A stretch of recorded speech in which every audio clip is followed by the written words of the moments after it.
Hello ladies and gentlemen, Falcon here, and today we're going to be doing a little bit of how to build Xbalanque. Currently Xbalanque is a S-ranked god who is almost always banned in competitive play as far as ranked goes, but hey, we'll see how that goes. My build for him is very simple, and I will not change how I build him. So first off, you start with Charged Morning Star. This gives you amazing mana, gives you some MP5 and 20 physical power. Now a lot of people like to go into Bluestone with rank 1 of this item, so that's 15 power and 10 power, so 25 power, and that's all that one gives you is 10 power, so 25 power, 90 health, so you get the additional health. And you get the MP5, and then you get the mana missing every 5 seconds. However, in my opinion, I believe that hands down, on Xbalanque at least, and pretty much every ADC I play, I believe Charged Morningstar is better in every way. The percentage mana that you get for missing mana isn't really that good early game.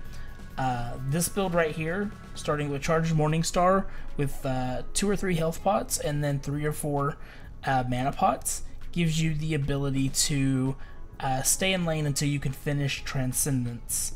And then usually you want to wait and get about an extra 100 gold, pick up 2 more pots, and then you begin stacking Charged Morningstar, or Transcendence, excuse me, and then you're golden after that. Very powerful start in my opinion. For lifesteal, I like to either, if I feel like I need the extra movement, I'll grab Ninja Tabi to get movement speed, but usually I prefer to go straight into Bloodforge. This item is hands down, for Xbalanque, it's hands down, it's just better in my opinion. Bloodforge, you have to hit 3 times, so that's the only downside, right? So as long as you can land your 3 auto attacks to get it fully stacked, it is better than Devo's Gloves because it gives you 55 power and it gives you 24 lifesteal, whereas Devo's Gloves fully stacked gives you 50 power and 25 lifesteal. So Bloodforge is a better option if you can land auto attacks, and usually you can.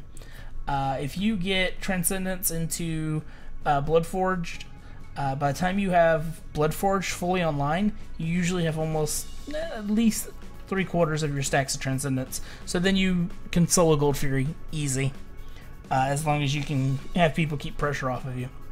I like Ninja Tabi for the additional attack speed, just a little bit. But you can use any of the other boots, I feel, except the defensive ones, and still have decent use out of them. Movement speed boots, not so much.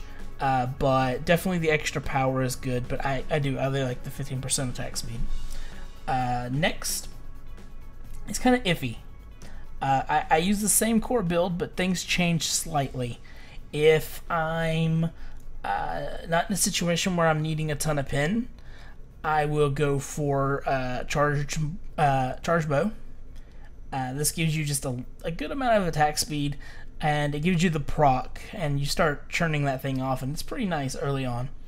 I then like to build into crit, and I build Deathbringer, because I'm not expecting to crit a ton. The reason for Deathbringer is because it does give you crit. It gives you the extra damage on your crit if you do crit, but the big thing is the physical power, which will work with Odysseus's bow. Then you pick up Executioner, which again, vice versa if you need these. Executioner is 30 power, 25 attack speed, and it allows you to shred protections. This makes gods like Hercules and tanks and stuff, they die really quick with this build. And then lastly, finishing Odysseus's bow toward the end game will give you the ability to shred completely.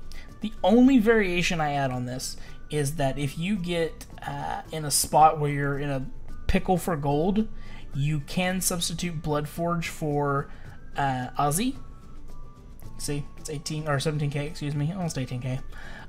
This is it's kind of a bad alternative, but it works. Because you get the additional attack speed, right, that you wouldn't get from Bloodforge. You get 25 or 15% lifesteal, and you get 15 pin.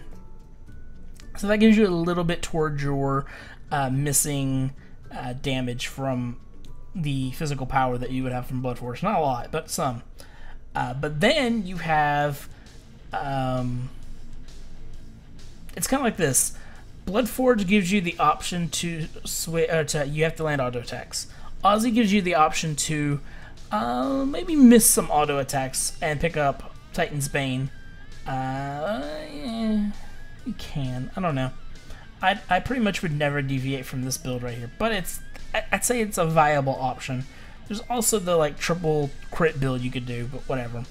Lastly, we have greater sprint and most likely purification beads. I would say that if you wanted, you could look at going for this item right here. And it would give you a decent amount of attack speed, a lot of lifesteal, and a lot of movement speed. But I just don't know if it beats greater sprint. And taking 30% more damage can be problematic. But with Xbalanque's ability to shred, it could be very much worth it to pick up this item. I might need to test it, but I don't know. We'll see. Definitely a thought. This is the build that I like, though. And of course, you could also pick up Greater Blink if needed for certain situations. And Girdle of Inner Power, because everyone needs to be a jerk every now and then and think just about themselves. Other than that, buy wards constantly. In case you are copying this page completely, we'll put wards up in case you need to quickly buy a ward. I don't usually ward a whole lot with this build because it is so expensive, but it's always a good option. And if we take a look at the end game real quick, just to let you, just to let you look at the stats of the build. This is what you're looking at without Transcendence. Transcendence passive, that is, with these stacks. So yeah, you're looking at that's actually closer to 250 to 260 physical power, with Odysseus's bow proccing every 2 seconds and doing 50% of that. So that's a proc that bounces around for 100 and 140, 150 damage. It's pretty nice. Like that's a pretty strong choice. And if you happen to pick up a red buff, oh my god! Although the additional attack speed and in-hand damage is better. But anyway, I want to make this short. Thank you guys for watching, and I hope you all have a I did not save that. Hope you all have a wonderful day, and you know, try not to get banned. Thanks, guys.